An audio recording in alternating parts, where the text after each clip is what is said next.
Welcome to the Banker Lamp. Please enjoy the video. You begin by confirming your Upstox account is KYC complete and both trading and DMAT enabled. This unlocks shareholding capability. Next, link and verify your bank account, then transfer funds so you can place orders immediately. Once done, choose the stock ticker and decide how many shares to hold, factoring brokerage and taxes.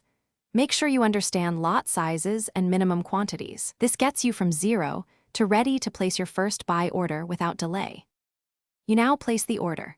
Pick market for immediate execution or limit for price control. Stop loss is unnecessary for buy holds but helpful for staged purchases. Before submitting, verify available margin and confirm expected brokerage plus GST and SDT so there are no surprises. After placing the order, watch the order book and real-time quotes.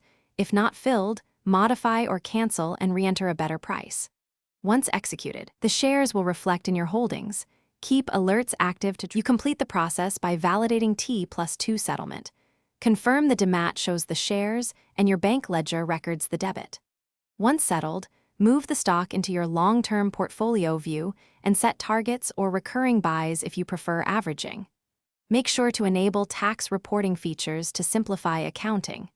If something goes wrong, orders rejected, or missing shares, first check margin and rejection codes, then contact Upstox support with the order ID and screenshots so they can resolve it quickly.